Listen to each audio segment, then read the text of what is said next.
하나님 말씀 스가랴 1장 1절에서 6절까지는 말씀을 다 함께 찾겠습니다. 구약 성경 1313페이지에 있습니다.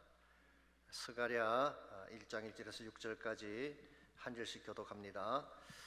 다리오 왕 제2년 8째 달에 여호와의 말씀이 이또의 손자 베레가의 아들 선지자 스가랴에게 임하니라. 이르시되 여호와가 너희의 조상들에게 심히 진노하였느니라. 그러므로 너는 그들에게 말하기를 만군의 여호와께서 이처럼 이르시되 너희는 내게로 돌아오라. 만군의 여호와의 말이니라. 그리하면 내가 너희에게로 돌아가리라. 만군의 여호와의 말이니라. 너희 조상들을 본받지 말라. 옛적 선지자들이 그들에게 외쳐 이르되 만군의 여호와께서 이같이 말씀하시기를 너희가 악한 길 악한 행위를 떠나서 돌아오라 하셨다 하나 그들이 듣지 아니하고 내게 귀를 기울이지 아니하였느니라. 여호와의 말이니라. 너희 조상들이 어디 있느냐? 또 선지자들이 영원히 살겠느냐? 내가 나의 종 선지자들에게 명령한 내 말과 내 법도들이 어찌 너희 조상들에게 임하지 아니하였느냐? 그러므로 그들이 돌이켜 이르기를 만군의 여호와께서 우리 길대로 우리 행위대로 우리에게 행하시려고 뜻하신 것을 우리에게 행하셨다 하느니라. 아멘. 잊혀진다고 하는 것은 슬픈 일입니다. 자신의 존재 가치가 없어지고 사람들의 관심에서 멀어진다는 뜻이기 때문에 그렇습니다. 그래서 이것을 두려워하는 사람들이 많죠. 특별히 연예인들이나 인기인들 가운데는 이것을 두려워하는 사람들이 많다고 합니다. 심지어 인기 연예인들 가운데는 악플보다도 무플이 더 무섭다 그렇게 말하는 사람들이 있대요. 악플을 단다는 것은 그래도 아직 관심이 있다는 뜻 아니겠습니까? 근데 아무런 댓글도 달리지 않는다는 것은 누구도 관심 갖지 않는다는 뜻입니다. 이와 같은 현상이 계속되게 되면 마음의 상처를 받기도 하고 우울증에 걸리기도 하고 심지어는 자살을 시도하는 사람들도 있습니다. 이와 같은 생각이 건강할까요? 결코 그렇지 않습니다. 대단히 위험하고 바람직하지 않은 자세라고 생각합니다. 왜냐하면 다른 사람의 평가에 내 인생을 거는 케이스이기 때문에 그렇습니다. 몇 년 전에 일본에서 이런 사건이 있었다고 합니다. 일본의 북부 지역에 몰이라고 하는 6살 난 소년이 있었는데 한 번은 자기 친구와 함께 연못가에서 소꿉장난을 하며 놀다가 친구가 그만 실수로 연못에 빠지는 사고가 일어났습니다. 그때 몰이는 용감하게 물속에 뛰어들어가서 허우적거리는 그 친구를 건져주었어요. 이것이 사람들에게 알려지면서 몰이는 일약 유명인이 되었습니다. 6살밖에 안 된 어린아이가 위험을 무릅쓰고 친구를 구했다는 사실을 수많은 언론들이 경쟁하듯이 보도를 했기 때문입니다. 평소에 의협심이 강한 소년이었다는 칭찬부터 시작해서 사랑하고 양보할 줄 아는 아이다, 신문, TV 할 것 없이 매일 그에 대한 이야기를 다루었어요. 인터뷰가 쇄도하고 그는 졸지에 그 지역의 스타가 되고 모르는 사람이 없었습니다. 거리에 나가면 사람들이 악수를 청하고 사인을 해달라는 아이들이 많았습니다. 그랬는데요, 세월이 조금 지나가자 이런 열기가 식기 시작했습니다. 인터뷰하자는 사람도 없고 길을 가도 알아보는 사람이 별로 없었어요. 사람들의 관심에서 멀어진 것입니다. 그러자 모리의 마음속에 따분함과 함께 초조함이 생기기 시작했습니다. 다시 예전처럼 유명해질 수는 없을까? 그래서 그는 예전에 놀았던 그 연못가를 다시 찾아갔습니다. 마침 한 아이가 흙장난하며 놀고 있는 모습이 눈에 들어왔어요. 그때 모리는 자신도 모르게 그 아이에게 달려가서 아이를 연못 속에 빠뜨렸습니다. 그리고 옛날처럼 물속에 뛰어들어가서 아이를 건져내려고 했지만 이번에는 잘 안 됐어요. 아이를 너무 깊은 곳에 던져 넣었기 때문입니다. 결국 그 꼬마 아이는 물에 빠져 죽게 되고 다음날 아침 신문에 모리의 얼굴이 크게 보도가 됐습니다. 이번에는 칭찬의 대상이 아니라 아이를 죽게 한 파렴치범으로 그 이름을 드러내게 된 것입니다. 여러분, 우리의 존재 가치를 인정받고 사람들에게 잊혀지지 않는 존재가 되는 것 중요하긴 하죠. 그러나 과연 그것이 우리 인생을 걸어야 할 정도로 중요할까요? 그렇진 않습니다. 우리 인생에는 사람들의 인정을 받는 것보다 훨씬 더 중요하고 소중한 것들이 많기 때문입니다. 예컨대 진실이 더 중요합니다. 내면적 가치와 희생이 더 중요하고 사랑과 은혜가 더 중요합니다. 특별히 하나님의 사랑과 은혜를 확신하는 것은 건강한 인생을 사는 데 있어서 필수적 요소라고 할 수가 있습니다. 우리 모두가 이미 경험을 통해 알고 있는 것처럼 사람들의 박수나 사람들의 기억은 오래가지 않습니다. 그러나 하나님의 기억하심은 영원합니다. 한번 가슴에 품은 이름은 결코 지워지지 않는 것이 하나님의 마음이에요. 그러므로 무슨 일이 있건 우리의 모습이 어떻게 초라하게 변하든 영원토록 기억하시고 책임져 주시는 분이 하나님의 사랑입니다.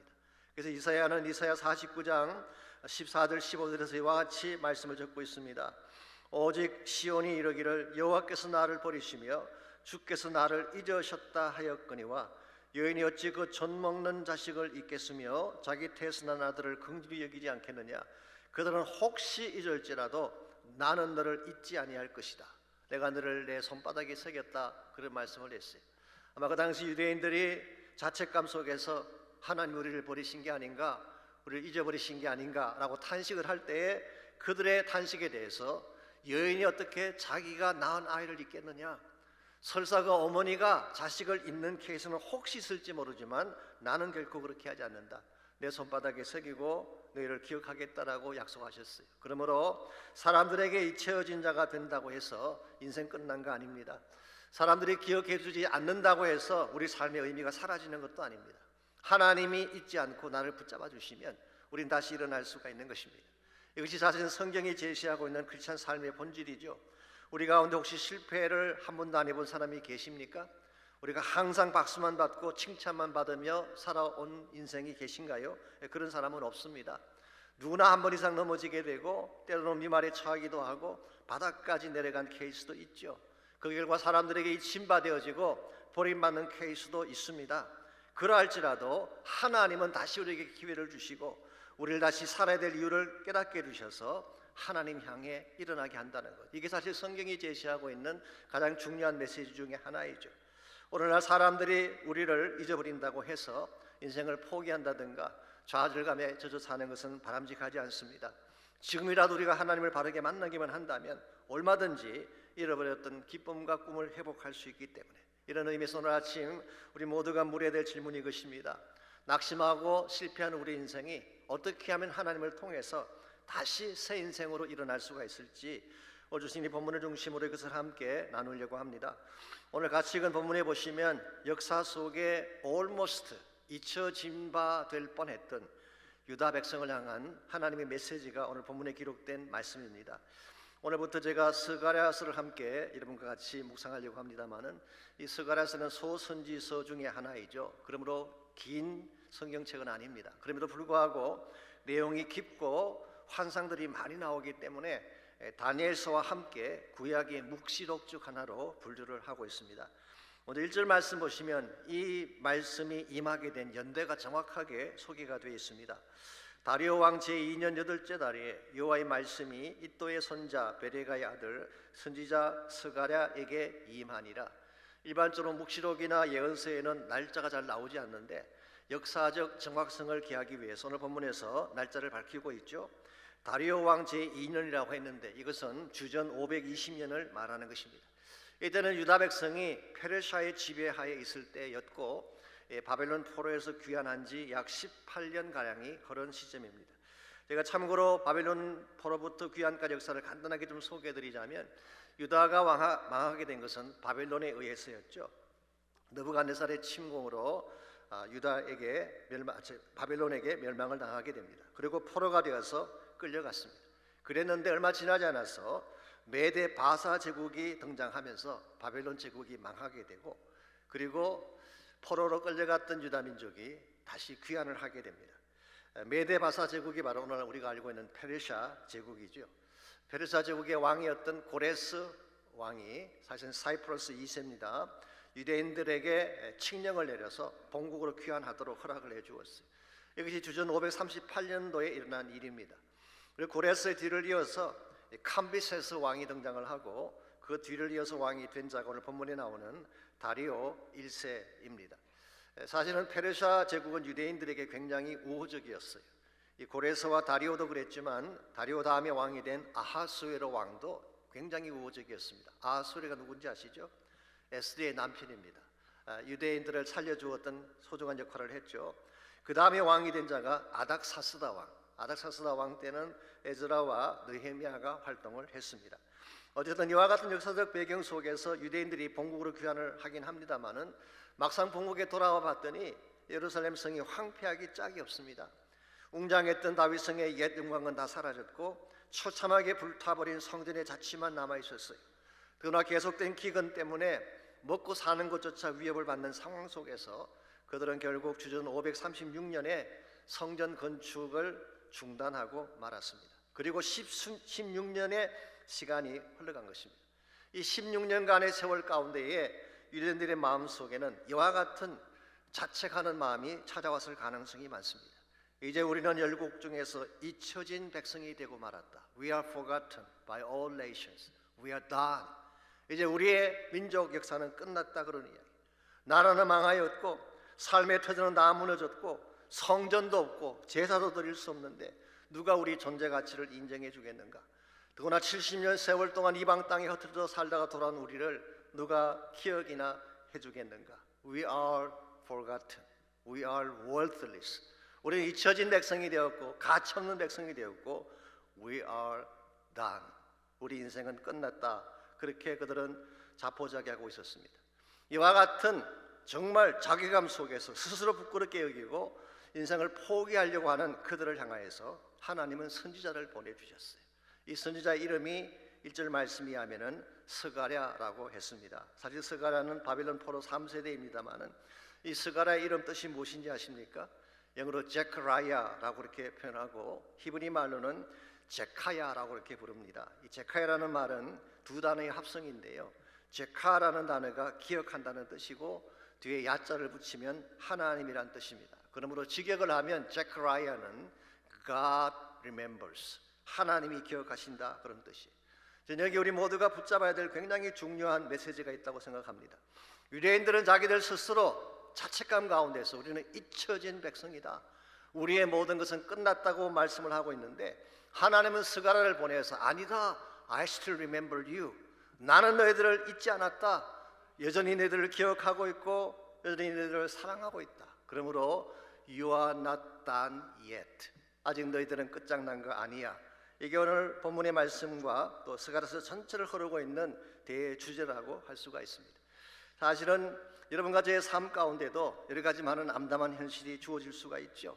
삶의 터전이 무너지기도 하고 아무도 도울 자가 없는 가운데에 스스로 자괴감에 빠져서 나는 끝장났다고 생각하는 분이 계실지 모르겠어요. 어떤 분은 경제적인 위기 때문에 그런 마음을 가질 수도 있고 어떤 분은 고쳐지지 않은 질병이나 중독 때문에 이런 마음을 가질 수도 있습니다. 어떤 분들은 깨어진 관계성의 아픔 때문에 좌절감을 느끼고 스스로 무기력하게 무가치하게 여기는 케이스도 있을 거예요. 그러나 이와 같은 자세는 하나님이 기뻐하는 자세가 아닙니다. 사람들이 우리를 잊는다고 해서 우리 인생 자체가 잊혀지는 건 아니에요. 사람들이 인정해 주지 않는다고 해서 인생의 의미나 가치가 사라지는 것이 아닙니다. 중요한 것은 하나님이 기억하시는 존재가 되는 것입니다. 하나님께로 돌아가기만 하면 하나님이 여전히 여러분과 저를 기억하고 계시고 맞아주고 계시고 우리를 통해 새 일을 시작하게 하십니다. 그러므로 아무리 나의 삶이 무너진 성벽같이 황폐하고 불타버린 폐허처럼 초라하다고 할지라도 하나님을 향해 나가게 되면 우리는 다시 시작할 수 있고 새 꿈을 회복할 수가 있고 주의 영광 위에 살 수가 있는 것입니다. 이런 면에서 우리가 비록 실패하긴 했지만 넘어지긴 했지만 잊혀진 우리 인생을 다시 일어서려면 과연 무엇이 필요할지 오늘 본문을 통하여 한 세 가지를 함께 정리해 보려고 합니다. 첫 번째로 잊혀진 인생을 다시 찾으려면 본래적 위치로 돌아가야 합니다. 우리가 떠나왔던 본래적 위치가 있습니다. 그곳으로 다시 돌아가야지 인생의 회복이 시작되는 것이죠. 우리 모두가 돌아가야 될 본래적 위치가 어디일까요? 성경은 그것을 하나님의 품 안이라고 소개하고 있습니다.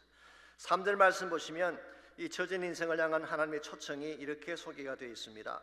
그러므로 너는 그들에게 말하기를 만군의 여호와께서 이처럼 이르시되 너희는 내게로 돌아오라 만군의 여호와의 말이니라. 그리하면 내가 너희에게로 돌아가리라 만군의 여호와의 말이니라. 이 말씀을 읽어보면 얼핏 보면 조건부처럼 보이죠. If you come back to me, 너희들이 나에게로 돌아온다면 then I will return to you. 내가 너희들에게 돌아가리라. 얼핏 읽으면 조건부처럼 보입니다만은 본문을 자세히 묵상해 보면 그게 아닌 것을 금방 알 수가 있습니다. 여러분, 하나님은 한 번도 이스라엘을 떠난 적이 없어요. 언제나 그곳에 계셨습니다. 하나님은 그들을 향한 사랑을 한 번도 변해 본 적이 없습니다. 다만 유다 민족이 하나님을 떠나갔기 때문에 하나님이 멀리 계신 것처럼 느껴진 것뿐이에요. 이것은 마치 누가복음 15장에 나오는 탕자의 모습과 유사합니다. 탕자가 아버지를 떠나갔지 아버지가 떠나가신 게 아니에요. 아버지는 항상 그곳에 계셨어요. 탕자는 아버지를 잊어버렸는지 모르지만 아버지는 단 하루도 그 아들을 잊어본 적이 없습니다. 그렇기 때문에 매일 동구 밖에 나가서 그 아들을 기다린 것 아니겠습니까? 오늘 본문의 케이스도 그와 같은 것입니다. 하나님은 늘 계시던 곳에 그대로 계셨는데 이스라엘 백성들이 떠나간 거예요. 그러므로 너희들이 지금이라도 나에게 돌아오기만 하면 나는 너희들을 맞이해 주겠고 너희들이 상실했던 모든 축복을 다시 회복시켜 주겠다는 거예요. 하나님을 떠나갔던 인생이 하나님께로 돌아오게 되면 비로소 존엄성을 회복할 수가 있습니다. 지금 이스라엘 백성이 수치 가운데 처해 있지 않습니까? 그런데 네가니티, 너희들의 존엄성 회복된다는 거예요. 하나님을 떠나갔기 때문에 잃어버렸던 마음의 기쁨과 평화 돌아오면 회복할 수가 있는 것입니다. 하나님께서 우리에게 새로운 기쁨과 화평을 주실 것이기 때문에 무엇보다도 하나님께로 다시 돌아오기만 하면 상실했던 사랑과 은혜를 다시 회복할 수가 있게 돼요. 하나님 여러분의 모습이 어떠하든지 어디까지 떠나갔든지 상관하지 않습니다. 지금이라도 돌아오기만 하면 새로운 능력을 주겠고 새로운 회복을 주시겠다는 거예요. 마치 탕자가 아버지 집으로 돌아오는 순간 잃어버렸던 아들의 권리를 다 회복하게 되고 아버지가 소유한 모든 것을 마음껏 누릴 수 있게 된 것처럼 여러분과 제가 하나님께로 돌아오기만 하면 잊혀진 인생 스토리는 끝이 나게 되는 것입니다. 여러분과 제가 이 사실을 기억하고 우리의 본래 위치인 하나님께로 돌아가야지 상실한 모든 것이 다시 회복이 되는 것입니다. 혹시 아실지 모르지만 미국의 가수 중에 스티비 원더라고 하는 유명한 가수가 있습니다. 이분은 자신의 유년 시절을 회고할 때마다 세 가지 단어로 이것을 압축해 소개합니다. 블랙, 흑인, 블라인드, 맹인, 그리고 poor, 가난, 이 세 가지 단어로 자신의 어린 시절을 늘 회고를 했습니다. 그런 가난한 집안에서 태어났습니다. 흑인으로서 인종차별을 많이 받았어요. 앞을 보지 못한 장애자였기 때문에 항상 외톨이처럼 생활을 했습니다. 그러다 보니까 방황하기도 하고 마약에 손을 대기도 하고 자칫했으면 평생을 감옥에서 보낼 뻔한 위험한 일도 자행을 했습니다. 그러다 어느 날 그의 삶을 바꿔줄 수 있는 결정적인 사건 하나가 일어났어요. 학교에서 수업을 받고 있는데 갑자기 쥐 한 마리가 나타난 것입니다. 이 쥐가 나타나서 학생들이 혼비백산하게 되고 그 바람에 쥐가 어디로 숨었는지 찾을 수가 없었어요. 그때 스티비가 나서서 모든 학생들을 조용하게 한 후에 귀를 기울여서 마침내 그 쥐를 잡아내었어요. 즉 시력이 없기 때문에 발달된 청각으로 그 쥐를 잡아낸 것이죠. 이것을 지켜본 선생님이 이렇게 말씀을 해주었다고 합니다. 스티비야, 하나님이 너에게는 다른 사람에게 주지 아니한 특별한 선물을 주셨구나. 너에게 주신 그 재능을 가지고 열심히 한번 해봐 라고 격려를 해주었어요. 이 한마디 격려가 계기가 되어서 이 화이트스톤 베프티스트 철치라고 미시간에 있는 교회입니다. 그게 가서 찬양을 부르기 시작을 하고 그런 중에 하나님을 만나게 되고 하나님을 자기 인생의 주인으로 삼게 되었습니다. 그때부터 그는 더 이상 외톨이가 아니었어요. 가난하고 무능력한 흑인도 아니었어요. 언제나 문제가 생기면 말씀만 드리면 도와줄 수 있는 하나님이 가까이 계셨기 때문에. 그래서 그가 불렀던 노래 중에 이런 제목의 노래가 있습니다. Have a talk with God. 하나님과 한번 대화해봐. 가사가 이렇게 되어 있습니다. When you feel life is too hard. 당신의 인생이 너무 힘들다고 느껴질 때 Just go have a talk with God. 다만 하나님께로 가서 한번 하나님과 대화해봐. 그러면 하나님이 답도 주시고 위로함도 주실 거예요. 이와 같은 노래를 부르며 하나님 앞에 인생을 드렸기 때문에 빈털터리요 가난한 장애자에 불과했던 그가 굉장히 놀라운 일들을 행하는 인생으로 바뀌어지게 됩니다. 수많은 히트곡들을 만들기 시작을 하고 지금까지 1억 장 이상의 음반을 판매했습니다. 그래미상을 25번이나 수상하는 전설적인 가수가 되고 지금도 틈만 나면 교회들을 찾아가서 찬양도 부르고 간증도 하며 살고 있습니다. 여러분, 망가진 인생, 부서진 인생을 노래하는 인생으로 만든 원인이 어디 있다고 생각하십니까? 자신의 노력 때문일까요? 자기의 주어진 운명 때문일까요? 아닙니다. 하나님 때문이에요. 하나님 만나면 이와 같은 변화가 일어나게 되는 것입니다. 우리가 아무리 노력해도 풀리지 않은 인생의 문제들이 하나님 만나면 풀리는 거예요. 그러므로 혼자서 인생의 모든 무거운 짐을 지고 허우적거릴 것이 아니라 내 인생의 주인 대신 내 인생의 본래 위치인 하나님께로 돌아가시기 바랍니다. 주님께로 돌아가기만 하면 하나님께서 준비하신 모든 은혜를 부어주셔서 다시 시작하게 하실 것이기 때문에, 이런 의미에서 오늘 아침 여러분 가운데 혹시라도 아직도 주께로 돌아오지 않은 분이 혹시 계신다면 주님께로 꼭 돌아가는 축복이 있기를 바랍니다. 그때부터 여러분의 인생은 새롭게 되는 거예요. 두 번째로 잊혀진 인생을 다시 찾으려면 새로운 삶을 선택을 해야 됩니다. 즉 옛생활을 청산하고 새 삶을 택해야지 참된 회복을 이룰 수 있다, 그런 뜻입니다. 4절 말씀 보시면 유대인들이 잊혀진 그들의 삶을 찾는 데 필요했던 두 번째 액션을 다음과 같이 소개를 하고 있습니다. 4절입니다. 너희 조상들을 본받지 말라. 옛적 선지자들이 그들에게 외쳐 이르되 만군의 여호와께서 이같이 말씀하시기를 너희가 악한 길 악한 행위를 떠나서 돌아오라 하셨다 하나 그들이 듣지 아니하고 내게 귀를 기울이지 아니하였느니라. 여호와의 말이니라. 자, 여기에서 너희 조상들을 본받지 말라 그랬는데요, 무엇을 본받지 말라는 뜻일까요? 그들의 불순종과 불신앙을 본받지 말라, 그런 뜻입니다. 사실은 옛적에 많은 선지자들이 그들에게 가서 너희들이 악한 길 악한 행위를 떠나라고 말씀을 선포했지만 그들이 듣지 않았다는 거예요. 사실은 그들이 이와 같이 불순종하며 불신앙을 가졌기 때문에 나라가 망하고 성전이 불타고 오늘 같은 수치를 당한 것입니다. 그런데 만일 포로에서 돌아온 이 사람들이 옛날 조상들이 했던 것과 똑같은 일을 반복하게 된다면 희망이 없다는 뜻이에요. 이런 측면에서 여러분과 저희가 정말 새롭게 삶을 시작하기를 원한다면 이제는 옛 생활을 끊어야 돼요. 그래야 새 삶을 선택할 수가 있는 것입니다. 옛 삶을 그대로 둔 채 어떻게 새 일을 시작할 수가 있겠어요? 이건 상식 아니겠습니까? 새로운 걸 하려면 옛 것을 끊어야지 옛 것을 그대로 행하면서 어떻게 새 일을 시작할 수가 있겠어요? 그래서 아인슈타인 같은 분은 이런 말을 오래전에 한 적이 있습니다. 어제처럼 살면서 새로운 내일을 기대하는 것은 정신병자다. 좀 과한 말 같이 느껴질지 모르지만 어제처럼 똑같이 살면서 새로운 내일을 기대하는 것, 이거 또라이라는 말이에요. 제대로 정신이 박힌 사람이 아니라는 뜻이에요. 사도 바울도 고린도서 3장 7절 10절에서 다음과 같은 권면을 하신 적이 있습니다. 너희도 전에 그 가운데 살 때에는 그 가운데서 행하였으나 이제는 너희가 이 모든 것을 벗어버리라. 곧 분함과 노여움과 악의와 비방과 너희 입에 부끄러운 말이라. 너희가 서로 거짓말을 하지 말라. 옛 사람과 그 행위를 벗어버리고 새 사람을 입었으니 이는 자기를 창조하신 이의 형상을 따라 지식에까지 새롭게 하심을 입은 자니라. 여기 보게 되면 입어라, 벗어라, put on, put off라고 하는 단어가 여러 차례 나오고 있죠. 여러분, 새 옷을 입으려면 입고 있던 헌옷을 벗어야 되는 것 아니겠습니까?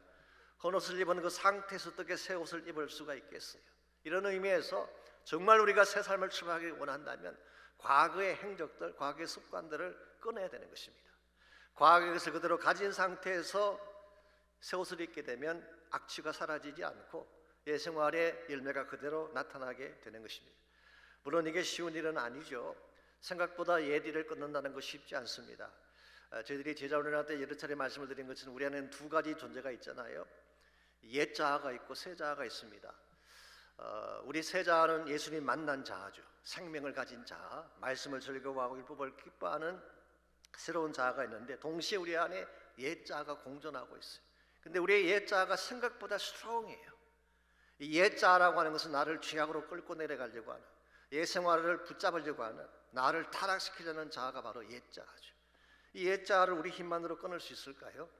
사도 바울에 의하면 불가능합니다. 끊을 수가 없어. 그래서 사도 바울은 성령 받아야지 해방될 수 있다. 이 성령의 능력을 받을 때에 죄와 이 사망의 결박으로부터 해방될 수 있음을 말씀하신 적이 있어요. 여러분의 삶 가운데도 문제가 생기고 우리가 변하려고 하지만 변할 수 없는 그런 결박들이 있을 때에 여러분 할 수 있는 최선의 방법은 하나님께 나가 기도하고 성령의 은혜를 받는 것입니다. 그때 성령께서 여러분들에게 옛 생활의 사슬을 끊을 수 있도록 힘을 주는 거예요. 제가 아는 권사님 중에 한 분이 40년 동안 술과 담배를 하셨어요. 근데 끊으려고 하지만 아무리 노력해도 안 끊어지더래요. 그렇잖아요. 40년간 몸에 배이는 습관이 그 중독이 어떻게 하루아침에 끊어지겠습니까? 그랬는데요, 몇 년 전에 저희 교회에서 40일 특별 새벽 기도를 할 때 이분이 매일 새벽마다 나와서 기도하셨어요. 근데 기도하는 중에 어느 날 성령께서 임하셔서 그 마음을 장악하시는데 그 성령이 장악하시는 그 순간 그렇게 끊어지지 않던 결박이 풀리더래요. 결국 그분이 자유자가 되고 하나님을 잘 섬기는 분으로 바뀌셨어요.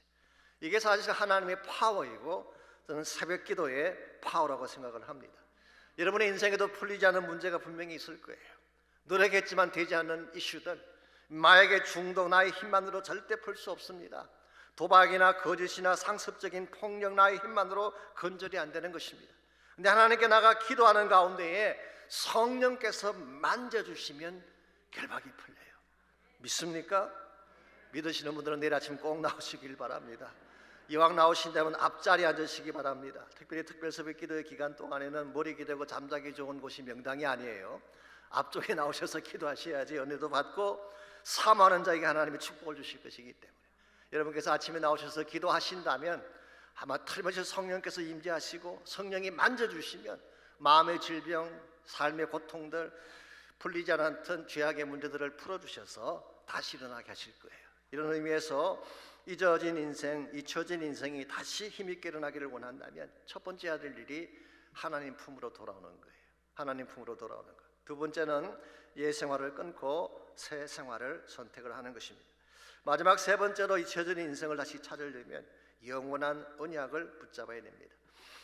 하나님께서 가지고 계신 사랑도 변함이 없으시지만 하나님께서 말씀하신 말씀도 결코 변치 않습니다. 그러므로 우리가 혼란한 이 시대 가운데서 흔들림 없이 바르게 살아가려면 약속의 말씀을 붙잡아야 돼요. 그래야지 우리가 궤도를 벗어나지 않고 바르게 달려갈 수 있는 것입니다. 5절을 보시기 바랍니다. 너희 조상들이 어디 있느냐? 또 선지자들이 영원히 살겠느냐? 이건 일종의 반문입니다. 너희 조상들이 어디 있느냐? 이 말은 다 사라지고 없다, 이것을 강조하기 위한 말이죠. 너희 앞에 외치던 선지자들이 영원히 살겠느냐? 이 말은 다 사라지고 없다, 그 말이에요. 그래서 they all have gone.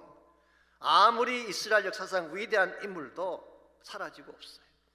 하나님 말씀을 선포했던 위대한 하나님의 종들도 때가 되면 역사의 무대 뒤편으로 사라지는 거예요. 그래서 어떠한 위대한 인물도 어떠한 위대한 선지자도 다 왔다가 사라지는 것이지만 6절 말씀 보시기 바랍니다. 내가 나의 종 선지자들에게 명령한 내 말과 내 법도들이 어찌 너희 조상들에게 임하지 아니하겠느냐. 말씀을 선포했던 선지자는 사라질지 모르지만 그들이 선포했던 하나님의 말씀과 법도는 사라지지 않고 반드시 성취된다, 그런 말이에요. 이런 의미에서 여러분과 제가 말씀 붙잡는 것이 굉장히 중요합니다. 사람 붙잡으면 실망합니다. 환경 붙잡으면 여러분 실망할 수밖에 없어요. 하나님 말씀 붙드시기 바랍니다. 영원한 언약의 말씀 붙잡을 때에 여러분 흔들리지 않고 바른 삶으로 전진해 갈 수가 있게 되는 것입니다. 여러 차례 말씀을 드렸지만 우리 인간 가운데에 영원토록 살 사람 없죠. 환경도 영원하지 않습니다. 항상 변하는 거예요. 축복이라고 하는 것도 왔다가 사라질 수 있는 것입니다. 그런데 진짜 중요한 것은 말씀이에요. 말씀 붙잡게 되면 말씀이 나에게 주는 그 은혜와 축복과 그 모든 삶의 가치들은 변치 않는 것입니다. 이런 면에서 우리가 하나님 말씀을 바로 알고 말씀을 붙잡는 것은 바른 삶을 살고 하나님 영광을 사는 데 있어서 필수적 요소라고 할 수가 있습니다. 그래서 이 스가랴서를 보시게 되면 하나님은 낙심하는 그 유다 민족에게 장차 하나님께서 성취하실 위대한 말씀을 자세하게 소개를 하고 있습니다. 나중에 제가 하나씩 따로 다 자세히 다뤄드릴 것입니다만은 스가랴서를 보게 되면 8개의 환상이 나옵니다. 이것은 궁극적으로 메시아를 통해 이루실 하나님 나라의 이상을 말하는 것이죠. 또한 4개의 메시지가 나옵니다. 하나님 백성이 살아야 될 삶의 지침을 말합니다. 그리고 2편의 경고가 나옵니다. 이것은 왕 되신 메시아의 강림과 고난, 그리고 최후의 승리에 대한 말씀을 기록을 하고 있습니다. 이런 의미에서 스가랴서라는 이 성경이 짧은 성경이긴 하지만 참된 희망과 비전을 갖게 하는 굉장히 중요한 말씀이에요. 여러분과 제가 이 스가랴를 함께 묵상하는 가운데에 여기에 기록된 하나님 약속과 언약의 비밀을 꼭 붙들 수 있기를 바랍니다. 그래야지 우리가 흔들리지 않고 바른 삶을 살아갈 수가 있는 거예요.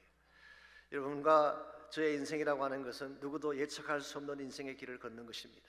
여러분 가운데 혹시라도 앞날을 미리 예측하고 거기에 따라서 사는 분이 계신가요? 그런 분은 없습니다. 언제 어떻게 갑자기 문제가 찾아올지 아무도 몰라요. 그러므로 여러분과 저에게 필요한 것은 어떤 문제가 찾아올지라도 우리를 건져내시고 보호하실 하나님이 필요한 거예요. 기억하실지 모르지만 2010년도에 칠레 땅에 큰 지진과 함께 쓰나미가 강타를 했습니다. 기록을 보시면 나와 있습니다. 8.8 강도 8.8의 지진이 왔어요. 그 쓰나미가 같이 덮치면서 그 당시 수많은 건물들이 붕괴가 되고 많은 사람들이 쓰나미에 휩쓸려서 떠내려갔습니다. 그때 우리 고창한 선교사님이 아르헨티나 부에노스아이레스에서 YM 사역을 하고 계실 때인데요, 저희 교회로 긴급 요청이 왔습니다.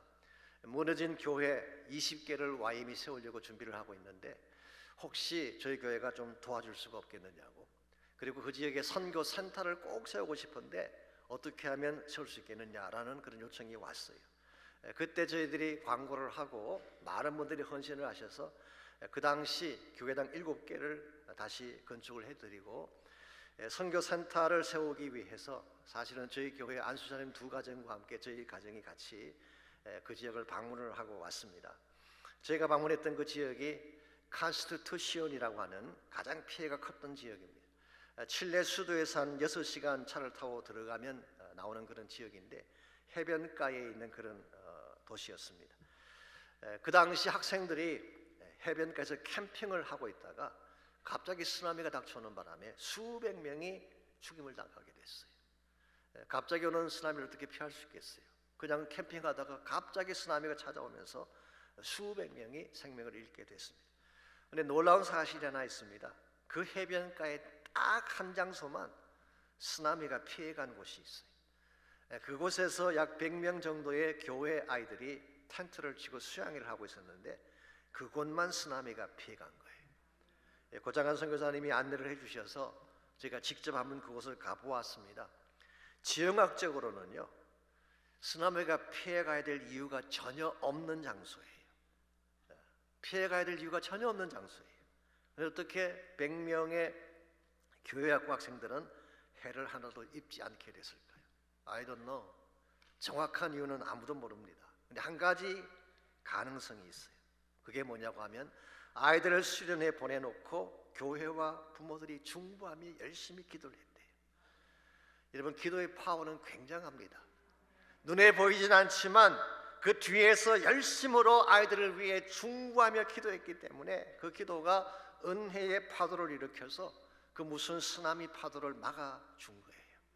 사랑하는 성도 여러분, 우리가 열심히 살면 잘 사는 줄 알지만 열심히 해도 안 되는 일들이 많이 있어요.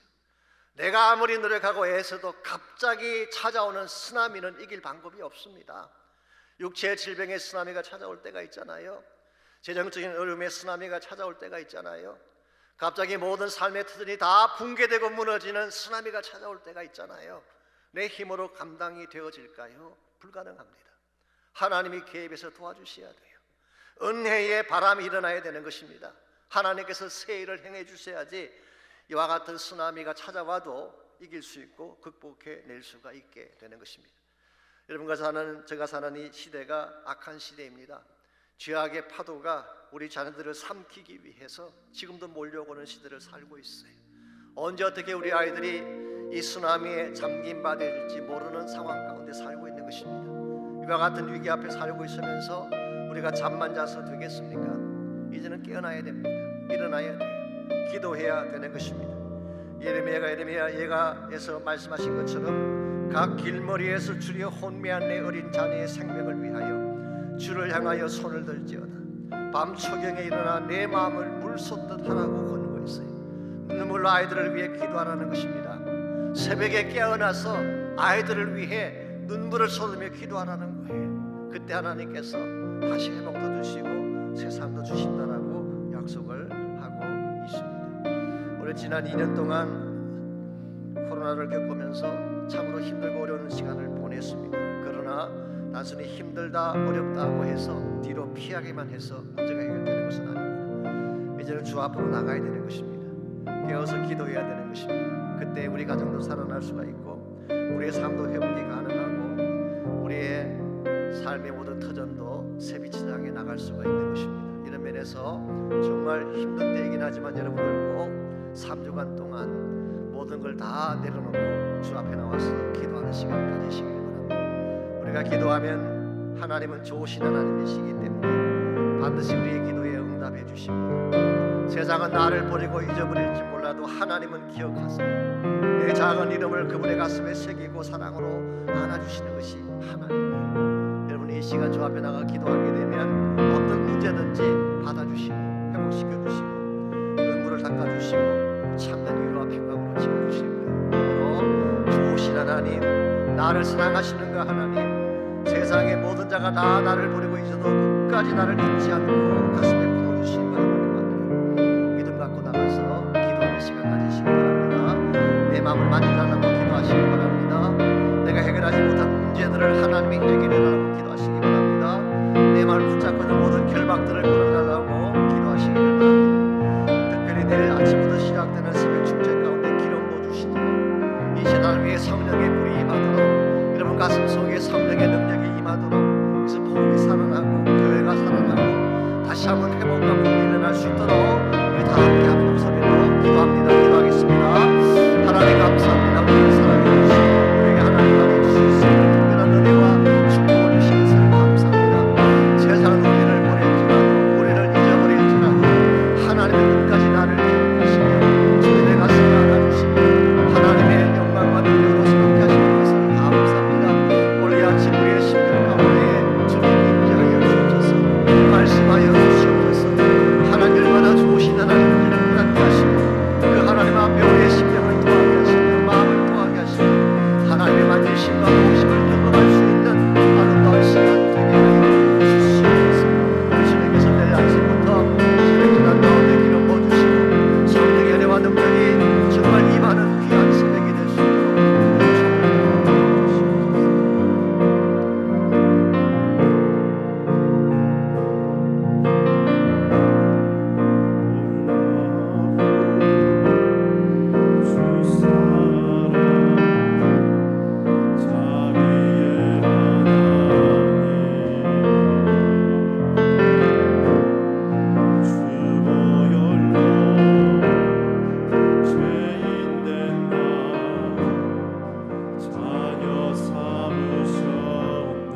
우리 다시 한번 고백합니다. 놀라운 주 사랑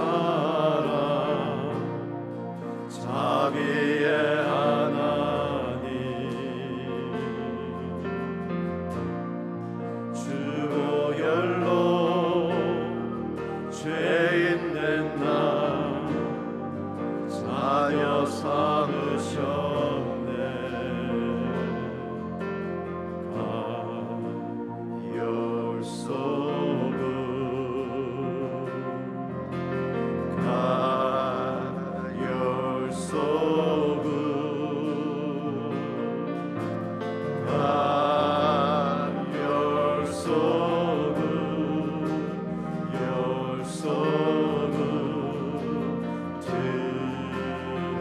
God, you are so good.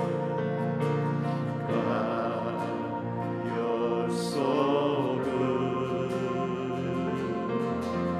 God, you're so good. God, you're so good. You're so good to me. 우리 2절 다 같이 일어나서 함께 찬양합니다. 보아라 주 십자가 온 세대 가운데 죽은 자를 살리시며 죄인 구하시네.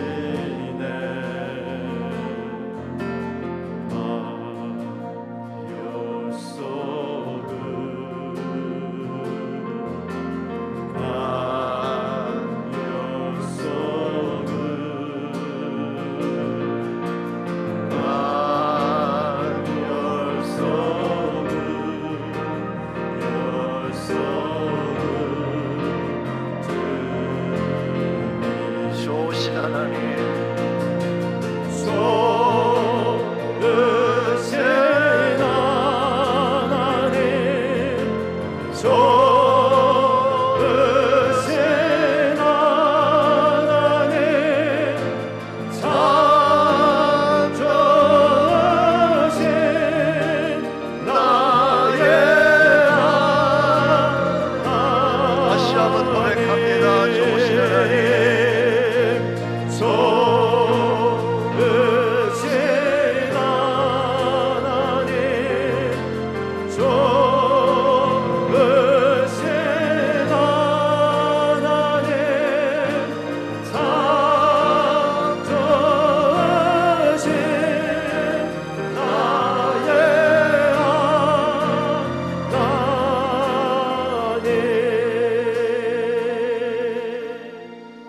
좋으신 하나님이 우리 하나님 되심을 감사합니다. 세상은 우리를 잊어버릴지라도, 사람들은 우리 존재 가치를 인정하지 않을지라도 하나님은 스틸 나를 사랑하시며 나를 존귀히 여기시며 하나님 가슴에 품으시고 내 이름을 기억해 주시는 것을 감사합니다. 무슨 일 당하든지 이 하나님의 기억하심을 신뢰하게 도와주시고, 무슨 일 당하든지 낙심하지 않게 하시고 포기하지 않게 하시고 주님과 함께 일어나 새 비전을 향해 달려나갈 수 있는 저희 모두 되게 하여 주시옵소서. 이제는 우리 구주 예수 그리스도의 은혜와 하나님 아버지의 무한하신 사랑과 성령님의 충만한 임재하심이 예배를 드리고 돌아가는 모든 사랑하는 주의 백성 한 분 한 분에게, 가정과 삶의 터전과 자녀들과 자손들 위해 이제로부터 항상 함께하여 주시기를 살아계신 예수님의 이름으로 간절히 축원하옵나이다. 아멘.